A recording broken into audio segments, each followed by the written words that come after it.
Anda mendengarkan 95,9 Radio Suara Gracia FM. Siaran kami bisa didengarkan dengan mudah di smartphone. Search di Play Store dan install aplikasi Radio Suara Gratia. Anda bisa mendengarkan siaran kami dimanapun. Firman Tuhan, talk show, atau program lainnya bisa didengarkan kembali di YouTube channel Radio Suara Gratia FM dan Spotify, Instagram @Radio Suara Gratia FM, Facebook Suara Gratia. Radio Suara Gracia FM, the sound of life.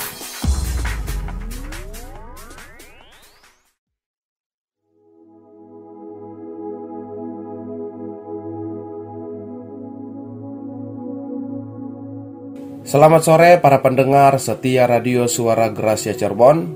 Salam sejahtera dalam kasih Tuhan kita Yesus Kristus. Menjadi doa dan harapan saya dimanapun Anda berada, biarlah semua dalam keadaan sehat dan diberkati oleh Tuhan. Puji Tuhan, sore hari ini kita kembali lagi dalam program Mutiara Jiwa. Oleh sebab itu saya mengajak kepada seluruh para pendengar dimanapun Anda berada, mari kita sama-sama siapkan hati kita untuk kita akan mendengarkan kebenaran firman Tuhan. Dan sebelum kita dengarkan firman Tuhan, mari sama-sama terlebih dahulu kita akan berdoa. Tuhan Yesus Bapa kami di dalam surga, kami bersyukur kepada Tuhan buat segala kebaikan Tuhan, kasih setia Tuhan yang kami boleh alami di dalam setiap kehidupan kami, sehingga sore hari ini kami boleh kembali ada sebagaimana kami ada. Kami percaya semua karena anugerah Tuhan. Dan saat ini Tuhan, kembali kami mau siapkan hati kami untuk mendengarkan kebenaran firman Tuhan.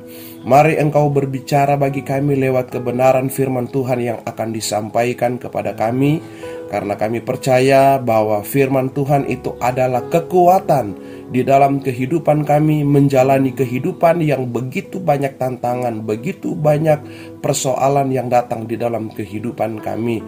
Itu sebabnya Tuhan, mari Engkau nyatakan setiap isi hati-Mu bagi kami semua pada saat sore hari ini. Urapi setiap pendengaran kami, urapi hamba-Mu yang akan menjadi saluran berkat bagi kami sore hari ini, agar supaya setiap taburan kebenaran firman-Mu itu boleh datang di dalam setiap kehidupan kami, dan firman itu boleh menjadi remah bagi kami. Firman Tuhan itu boleh kami mengerti, kami boleh pahami di dalam kehidupan kami, dan kami boleh tetap berpegang teguh kepada kebenaran firman-Mu, karena kami percaya firman Tuhan adalah hidup dan berkuasa untuk menjadikan kami menjadi orang-orang yang terus menang di dalam kami menghadapi setiap persoalan, setiap pergumulan yang datang di dalam kehidupan kami semua. Terima kasih Tuhan, kami percaya bahwa Engkau ada bersama-sama dengan kami. Engkau hadir di dalam pemberitaan firman-Mu, dan firman-Mu lah yang akan meneguhkan iman kami kepada Engkau. Di dalam nama Tuhan Yesus Kristus kami bersyukur, dan kami siap untuk mendengarkan kebenaran firman-Mu. Haleluya, amin. Puji Tuhan para pendengar yang diberkati oleh Tuhan. Firman Tuhan sore hari ini saya beri judul Jangan terperdaya oleh iblis. Sekali lagi, firman Tuhan sore hari ini saya beri judul Jangan terperdaya oleh iblis. Kita baca di dalam 1 Petrus pasalnya yang ke-5 di ayatnya yang ke-8. Demikianlah bunyi firman Tuhan. Sadarlah dan berjaga-jagalah, lawanmu si iblis berjalan keliling sama seperti singa yang mengaum-ngaum dan mencari orang yang dapat ditelannya. Puji Tuhan para pendengar yang diberkati oleh Tuhan, firman Tuhan kembali datang kepada kita agar supaya di dalam kita menjalani kehidupan ini, kita harus sadar dan kita harus terus berjaga-jaga atas setiap kehidupan kita.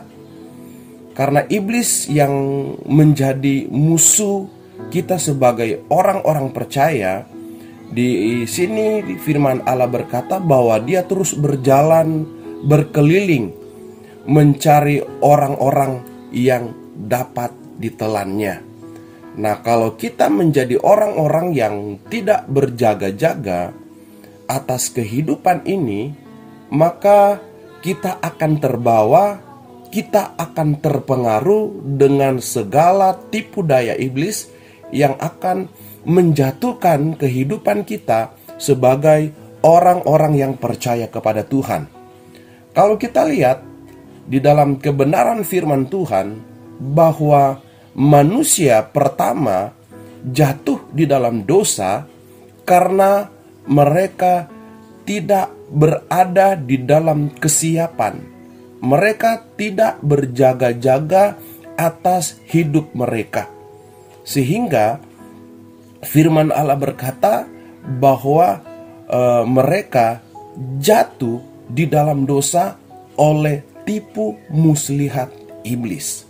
Nah, itu sebabnya saudara-saudara, para pendengar yang diberkati oleh Tuhan, kita harus berjaga-jaga di dalam kita menjalani kehidupan ini. Nah, kalau kita kembali melihat di dalam kitab Kejadian pasalnya yang ketiga, kitab Kejadian pasalnya yang ketiga, ayatnya yang pertama sampai ayatnya yang ke-6, di sana firman Allah berkata begini, adapun ular ialah yang paling cerdik dari segala binatang di darat yang dijadikan oleh Tuhan Allah. Ular itu berkata kepada perempuan itu, tentulah Allah berfirman, semua pohon dalam taman ini jangan kamu makan buahnya, bukan? Lalu sahut perempuan itu kepada ular itu, buah pohon-pohonan dalam taman ini boleh kami makan, tetapi tentang buah pohon yang ada di tengah-tengah taman, Allah berfirman, jangan kamu makan ataupun rabah buah itu, nanti kamu mati. Tetapi ular itu berkata kepada perempuan itu, sekali-kali kamu tidak akan mati. Tetapi Allah mengetahui bahwa pada waktu kamu memakannya, matamu akan terbuka dan kamu akan menjadi seperti Allah, tahu tentang yang baik dan yang jahat. Perempuan itu melihat bahwa pohon itu baik untuk dimakan dan sedap kelihatannya. Lagi pula pohon itu menarik hati karena memberi pengertian. Lalu ia mengambil dari buahnya dan dimakannya dan diberikannya juga kepada suaminya yang bersama-sama dengan dia. Dan suaminya pun memakannya. Kemudian berfirmanlah Tuhan Allah kepada, di ayatnya yang ke-13, kemudian berfirmanlah Tuhan Allah kepada perempuan itu, apakah yang telah kau perbuat ini? Jawab perempuan itu, ular itu yang memperdayakan aku, maka kumakan. Puji Tuhan, para pendengar yang diberkati oleh Tuhan, dalam ayat-ayat ini kita lihat bahwa iblis selalu berusaha untuk memperdaya manusia dengan tujuan merusak hubungan kita dengan Allah. Iblis dia selalu berusaha untuk merusak hubungan kita dengan Allah. Itu sebabnya ia berusaha untuk membujuk manusia untuk melawan perintah Allah. Nah, di dalam kitab Kejadian 3 tadi, di mana iblis dia berusaha membujuk manusia, berusaha untuk menjatuhkan manusia agar supaya mereka melawan perintah-perintah Allah. Mereka berusaha untuk memisahkan hubungan manusia dengan Allah. Nah, kalau kita lihat cara iblis untuk memperdaya manusia, cara iblis untuk menipu manusia dengan menggunakan firman. Tetapi firman itu diputarbalikkan oleh iblis. Jadi dengan begitu liciknya iblis memperdaya manusia. Dengan begitu liciknya iblis menipu manusia agar supaya manusia bisa tertipu, manusia bisa terpengaruh dengan segala tawaran, dengan segala godaan, dengan segala tipu daya yang dikerjakan oleh iblis. Dan kalau kita lihat di dalam kitab Kejadian, iblis berhasil untuk menipu manusia. Iblis berhasil untuk menjatuhkan manusia. Iblis berhasil untuk merusak hubungan antara manusia dengan Allah. Dan disitulah awal kejatuhan manusia. Disitulah awal kejatuhan manusia, di mana firman Allah berkata, manusia jatuh di dalam dosa. Nah, itu sebabnya para pendengar yang diberkati oleh Tuhan, kita harus berjaga-jaga di dalam kita menjalani kehidupan kekristenan kita. Karena iblis selalu datang berusaha membujuk kita untuk kita bisa melawan perintah Allah. Nah, di dalam Yohanes pasalnya yang ke-10, Injil Yohanes pasalnya yang ke-10, ayatnya yang ke-10 bagian A, di sana firman Allah berkata begini, pencuri datang hanya untuk mencuri dan membunuh dan membinasakan. Aku datang supaya mereka mempunyai hidup dan mempunyainya dalam segala kelimpahan. Nah, di ayatnya yang ke-10 bagian A di sini kita lihat bahwa tujuan utama daripada iblis adalah untuk menjatuhkan manusia. Nah, iblis ini adalah musuh terbesar bagi orang-orang yang percaya, di mana ia berusaha untuk mencuri, membunuh, dan membinasakan kita sebagai orang-orang yang percaya. Nah, iblis datang untuk mencuri apa? Iblis datang untuk mencuri setiap benih firman Allah. Jadi setiap benih firman Allah yang ditaburkan, setiap benih firman Allah yang disampaikan, yang kita dengar, baik di gereja maupun lewat radio, televisi, traktat, dan lain sebagainya, iblis selalu berusaha untuk mencuri setiap benih-benih firman Allah yang ada di dalam kehidupan kita. Karena iblis tahu bahwa firman Allah itu adalah kekuatan bagi kita sebagai orang percaya. Iblis tahu bahwa firman Allah itulah yang selalu membentengi hati kita, yang selalu membentengi kehidupan kita, sehingga kita tetap menjadi orang yang kuat walaupun kita berada di tengah badai, walaupun kita berada di tengah-tengah masalah, berada di tengah-tengah pergumulan hidup seberat apapun. Ketika benih firman Allah itu ada di dalam kehidupan kita, maka firman Allah itulah yang akan terus membentengi kehidupan kita. Nah, itu sebabnya iblis selalu berusaha untuk mencuri setiap benih firman Allah yang ditaburkan kepada kita sebagai manusia. Yang kedua, iblis datang untuk membunuh. Apa yang iblis bunuh dari kehidupan kita? Iblis membunuh pengharapan kita, supaya kita nggak memiliki lagi pengharapan.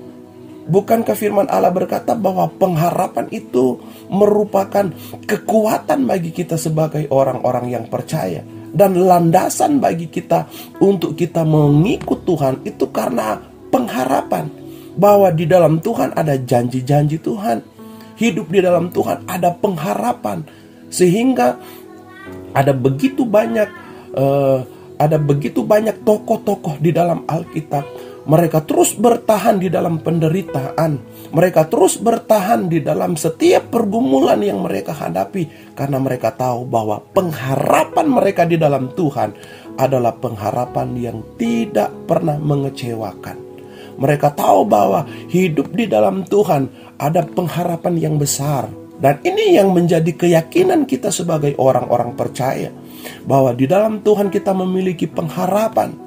Ada pengharapan, ada jaminan Tuhan, ada keselamatan yang dari Tuhan, ada upah yang Tuhan berikan kepada saya, kepada saudara dimanapun Anda berada. Nah, itu sebabnya iblis datang, dia berusaha untuk membunuh pengharapan kita. Dan yang ketiga, di dalam Yohanes 10 ayatnya yang ke-10 bagian A ini, iblis datang, dia berusaha untuk membinasakan. Dia datang untuk membinasakan. Membinasakan apa? Dia datang membinasakan iman kita supaya tumbang dan tinggalkan Tuhan. Jadi iblis berusaha untuk membinasakan iman kita supaya kita tidak lagi memiliki kekuatan. Kita tidak lagi memiliki iman kepercayaan kepada Tuhan. Sehingga iman kita tumbang dan kita tinggalkan Tuhan. Karena ini adalah tujuan utama daripada iblis, yaitu membuat kita sebagai orang-orang percaya, kita tinggalkan Tuhan. Kita tidak lagi percaya kepada Tuhan, tetapi kita hidup di dalam dosa, kita hidup di dalam kejahatan, kita hidup di dalam hal-hal yang tidak berkenan kepada Tuhan. Jadi para pendengar yang diberkati oleh Tuhan, dalam kehidupan kita sehari-hari, iblis berusaha untuk memperdaya hidup kita, dan tanpa kita sadari, kita mulai masuk dalam perangkapnya iblis. Nah, oleh sebab itu, di dalam 1 Petrus 5 ayatnya yang ke-8, ini di dalam ayat pokok kita dikatakan sadarlah dan berjaga-jagalah. Lawanmu si iblis berjalan keliling sama seperti singa yang mengaum-ngaum dan mencari orang yang dapat ditelannya. Jadi, para pendengar yang diberkati oleh Tuhan, Petrus mengingatkan kita untuk sadar dan berjaga-jaga. Sadar berarti kita mengerti, paham apa yang kita lakukan. Karena ketika kita tidak sadar, maka kita tidak mengerti apa yang kita lakukan. Kita sudah terjerumus di dalam dosa, kita sudah melakukan hal-hal yang tidak berkenan kepada Tuhan, kita nggak sadar, kita nggak ngerti. Wah, saya sudah terjerumus. Wah, saya sudah melakukan hal-hal yang tidak berkenan kepada Tuhan. Nah, itu sebabnya Rasul Petrus berkata, mengingatkan kita untuk kita sadar. Sehingga ketika kita sadar, maka kita mengerti, kita paham apa yang kita lakukan. Apakah itu berkenan kepada Tuhan? Apakah itu menyenangkan hati Tuhan atau tidak? Apa yang kita lakukan, apakah itu sudah sesuai dengan kebenaran firman Tuhan atau tidak? Karena kita posisi dalam keadaan sadar. Nah, ketika kita sudah mulai salah jalan, ketika kita sudah mulai salah langkah, kita tahu, wah, saya sudah salah. Ketika kita sudah mulai terjerumus di dalam dosa, karena kita posisi berada di dalam keadaan sadar, maka kita sadar, wah, kita sudah melakukan yang tidak berkenan kepada Tuhan. Wah, ini udah salah. Wah, ini udah gak benar. Karena posisi kita berada di dalam keadaan sadar. Tetapi kalau kita berjalan dalam keadaan tidak sadar, kita sudah masuk jurang, kita nggak ngerti. Kita sudah terperangkap, kita tidak mengerti. Bahkan sudah ada jurang di hadapan kita, kita tidak mengerti. Kenapa? Karena kita nggak sadar. Nah, itu sebabnya Petrus mengingatkan agar supaya kita harus sadar. Dan yang kedua, kita harus berjaga-jaga. Berjaga-jaga artinya tidak tidur. Berwaspada. Selalu berwaspada. Nah, artinya rohani kita tetap terjaga dan tetap terus terbangun di dalam Tuhan. Jadi rohani kita ini tidak tidur, tetapi rohani kita itu terus terbangun di dalam Tuhan. Terus terbangun di dalam Tuhan. Karena itulah yang akan membuat kita mawas diri. Itulah yang akan membuat kehidupan kita tetap berwaspada bahwa di depan kita itu ada musuh. Sehingga kita terus berjaga-jaga. Nah, dalam kondisi kita berwaspada, dalam kondisi kita berjaga-jaga, kita terus membangun rohani kita. Kita terus membangun iman kita di dalam Tuhan. Kita tahu bahwa kehidupan kita ini adalah orang yang lemah, membutuhkan Tuhan, kita butuh firman untuk terus membangun iman kita, untuk terus membangun kerohanian kita, untuk tetap kuat di dalam Tuhan. Nah, orang yang terus berwaspada adalah orang yang terus mengisi kehidupannya dengan hal-hal yang membuat dia kuat. Contoh, dia terus membangun hidupnya dengan dia terus membaca firman, mendengarkan firman, dia terus hidup di dalam doa. Dia terus membangun hidupnya, kerohaniannya, untuk dia tetap berwaspada bahwa ada musuh yang besar yang diperhadapkan dengan kehidupannya. Nah, tetapi ketika kita tetap berjaga-jaga, kita tetap sadar dan kita tetap berjaga-jaga, maka disitulah kita akan kuat untuk kita menghadapi setiap serangan-serangan iblis yang datang di dalam kehidupan kita. Nah, mengapa kita harus sadar dan berjaga-jaga? Karena iblis terus berjalan mencari orang yang dapat ditelannya. Nah, inilah alasan mengapa kita harus sadar dan kita harus berjaga-jaga di dalam kehidupan ini. Karena di dalam 1 Petrus 5 ayatnya yang ke-8, iblis terus berjalan mencari orang yang dapat ditelannya. Jadi ketika kita berada di dalam kondisi yang tidak sadar, kita berada di dalam kondisi yang tidak berjaga-jaga, maka disitulah kesempatan iblis itu akan masuk. Disitulah kesempatan iblis itu akan menyerang kehidupan kita. Dengan cara apa? Dengan cara dia memperdaya kehidupan kita seperti Hawa. Dia berusaha untuk menipu kita. Nah, itu sebabnya di dalam tema kita saat ini, jangan kita terperdaya oleh iblis. Jangan kita tertipu oleh iblis. Nah, bagaimana supaya kita tidak tertipu oleh iblis? Ya, kita harus senantiasa berjaga-jaga dan sadar di dalam Tuhan. Para pendengar yang diberkati oleh Tuhan, di dalam Efesus pasalnya yang keempat, ayatnya yang ke-27, Efesus 4 ayat 27, di sana firman Allah berkata begini, dan janganlah beri kesempatan kepada iblis. Jadi, kita jangan beri kesempatan kepada iblis. Jangan kita beri celah, jangan kita beri peluang sedikit pun kepadanya. Karena ketika kita membuka celah sedikit pun, disitulah dia akan masuk untuk memperdaya kehidupan kita. Disitulah dia berusaha untuk datang mempengaruhi kehidupan kita, untuk menjatuhkan kita, supaya kita senantiasa hubungan kita dengan Tuhan itu terlepas. Dan kita hidup di dalam dosa, dan kita hidup di dalam hal-hal yang tidak berkenan kepada Tuhan.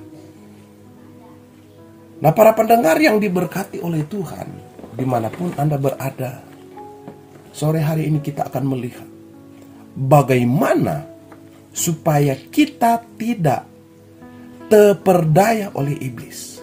Bagaimana supaya kita tidak terperdaya oleh iblis atau tertipu oleh iblis. Yang pertama kita baca di dalam Efesus 6 ayatnya yang ke-11. Efesus 6 ayatnya yang ke-11, di sana firman Allah berkata begini, kenakanlah seluruh perlengkapan senjata Allah, supaya kamu dapat bertahan melawan tipu muslihat iblis. Poin yang pertama yang kita lihat, bagaimana supaya kita tidak terperdaya oleh iblis atau tertipu oleh iblis. Kita harus kenakan seluruh perlengkapan senjata Allah. Artinya kita harus membentengi hidup kita dengan perlengkapan senjata Allah. Kalau kita lihat di dalam Efesus 6 ayatnya yang ke-11 dan ayatnya yang ke-11 dan selanjutnya, di situ kita akan melihat seluruh perlengkapan senjata Allah. Kita baca dari ayatnya yang ke-13, dikatakan, sebab itu ambillah seluruh perlengkapan senjata Allah, supaya kamu dapat mengadakan perlawanan pada hari yang jahat itu, dan tetap berdiri sesudah kamu menyelesaikan segala sesuatu. Jadi berdirilah tegap, berikat pinggangkan kebenaran dan berbaju sirahkan keadilan. Kakimu berkasutkan kerelaan untuk memberitakan Injil damai sejahtera dalam segala keadaan. Pergunakanlah perisai iman, sebab dengan perisai itu kamu akan dapat memadamkan semua panah api dari si jahat. Dan terimalah ketopong keselamatan dan pedang roh, yaitu firman Allah. Dalam segala doa dan permohonan berdoalah setiap waktu di dalam roh, dan berjaga-jagalah di dalam doamu itu dengan permohonan yang tak putus-putusnya untuk segala orang kudus. Jadi di sini jelas bahwa kita harus kenakan seluruh perlengkapan senjata Allah. Kita harus benteng hidup kita dengan perlengkapan senjata Allah. Di situ ada iman, di situ ada firman, di situ ada roh, di situ ada doa yang akan membuat kehidupan kita kuat di dalam Tuhan. Kita akan kuat di dalam Tuhan ketika kita diperlengkapi dengan senjata Allah. Ketika kita sudah diperlengkapi dengan senjata Allah, maka kita akan bisa menjadi orang-orang yang kuat di dalam Tuhan. Poin yang kedua, di dalam Yakobus pasalnya yang keempat, ayatnya yang ketujuh, karena itu tunduklah kepada Allah dan lawanlah iblis, maka ia akan lari daripadamu. Yang kedua, bagaimana supaya kita tidak terperdaya oleh iblis atau kita tidak tertipu oleh iblis? Kita harus lawan iblis. Di Yakobus 4 ayatnya yang ke-7, karena itu tunduklah kepada Allah dan lawanlah iblis, maka ia akan lari daripadamu. Jadi setiap tipu daya iblis, setiap bujukan iblis, setiap rayuan iblis, kita harus lawan. Kita harus berkata tidak terhadap segala kejahatan. Jadi kita harus berusaha untuk melawan. Jangan kita biarkan iblis memperdaya hidup kita. Jangan kita biarkan iblis memperdaya hidup kita, tetapi kita harus lawan setiap tipu daya iblis yang datang di dalam kehidupan kita. Kita jangan berdiam diri, dipengaruhi, diperdaya oleh iblis. Tetapi kita harus adakan perlawanan. Nah, bagaimana caranya kita melawan setiap tipu daya iblis? Bagaimana cara kita melawan tipu daya iblis? Di ayatnya yang ke-7 dalam Yakobus 4 ayatnya yang ke-7 ini dikatakan, tunduk kepada Allah. Jadi caranya untuk kita mengadakan perlawanan kepada setiap tipu muslihat iblis, kita harus tunduk kepada Allah. Artinya menyerahkan diri kepada Allah. Kita harus tunduk berarti taat kepada Tuhan. Kita harus patuh kepada Tuhan. Kita harus dengaran kepada Tuhan. Artinya jangan kita seperti Hawa, dia lebih mendengar perkataan si ular, yaitu iblis itu, daripada dia dengaran kepada Tuhan. Dia lebih termakan rayuan daripada si jahat, daripada dia dengaran kepada firman Tuhan.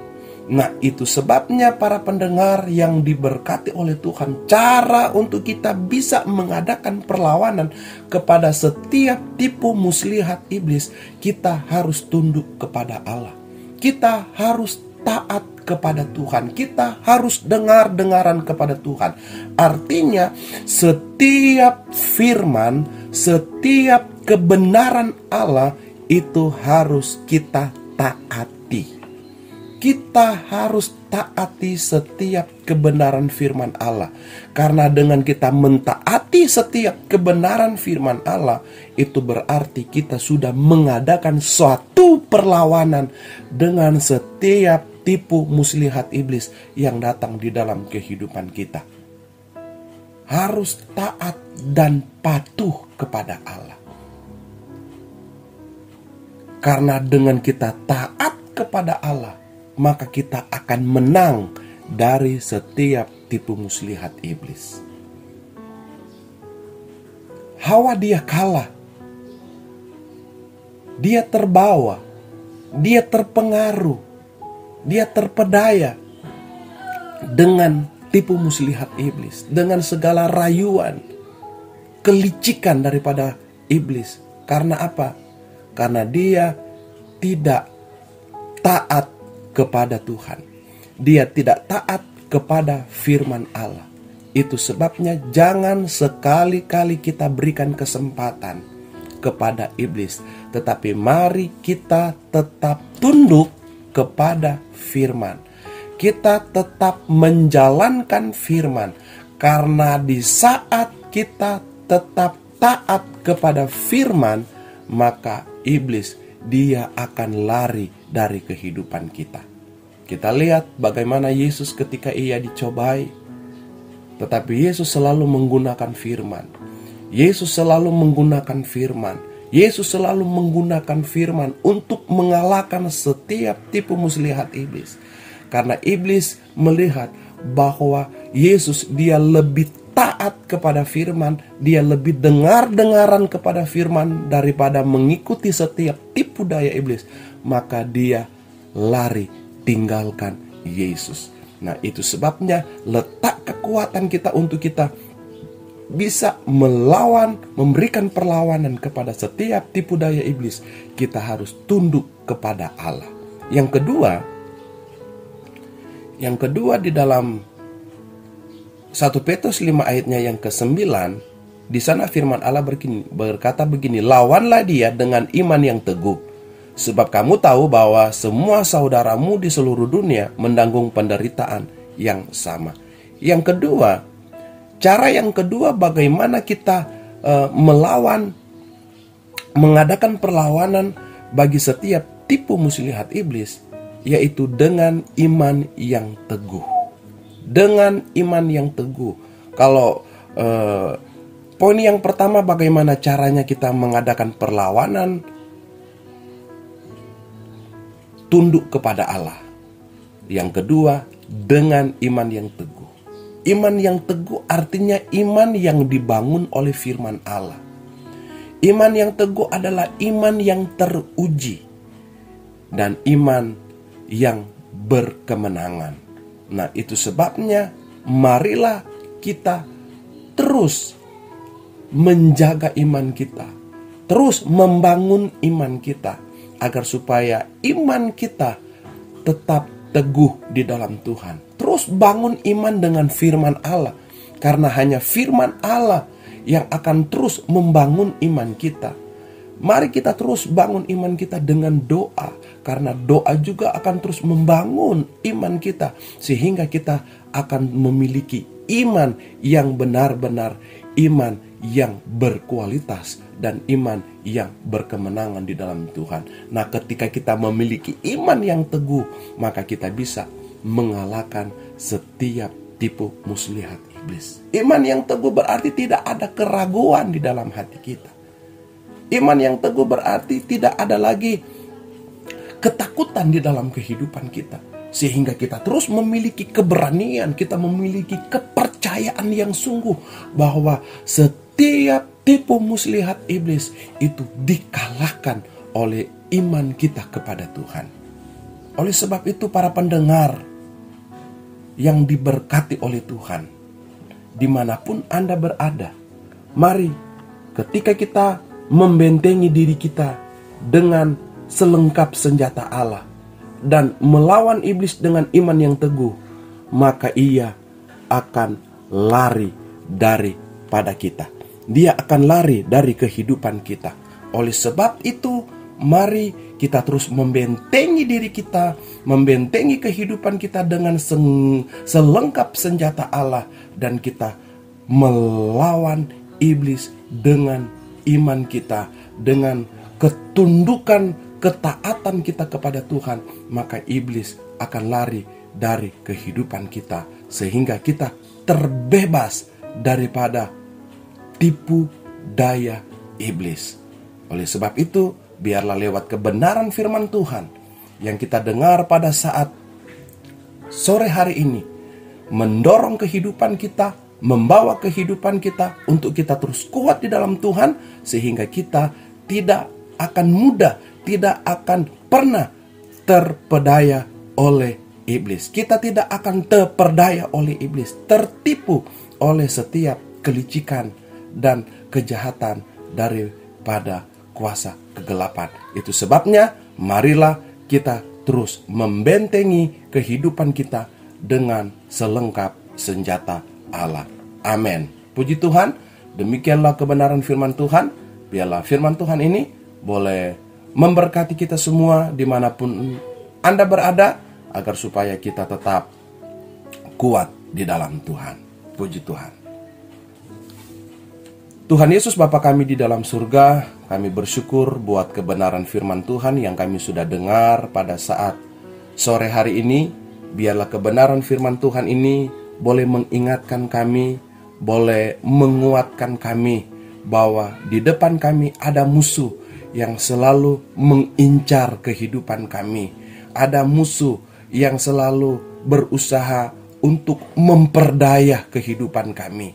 Tetapi lewat kebenaran firman Tuhan yang kami dengar pada saat sore hari ini, itu boleh membangun iman kami, boleh memberikan kekuatan bagi kami, agar supaya kami tidak terperdaya oleh iblis yang mempengaruhi kehidupan kami. Itu sebabnya Tuhan, mari ajarkan kami untuk kami tetap tunduk kepada Allah, tetap tunduk kepada kebenaran firman-Mu. Kami taat untuk melakukan setiap kebenaran-kebenaran Allah, dan kami terus membangun iman kami, agar supaya iman kami terus kuat, iman kami terus kokoh di dalam Tuhan, sehingga kami boleh menjadi pemenang-pemenang di dalam Engkau untuk menghadapi setiap tipu muslihat iblis yang datang mempengaruhi kehidupan kami. Terima kasih Tuhan, terima kasih Bapa. Tanamkanlah kebenaran firman-Mu di dalam kehidupan kami, agar supaya kebenaran firman-Mu ini boleh menjadi pegangan bagi kami, untuk kami terus melangkah menjalani kehidupan kami ini ya Tuhan. Terima kasih Tuhan,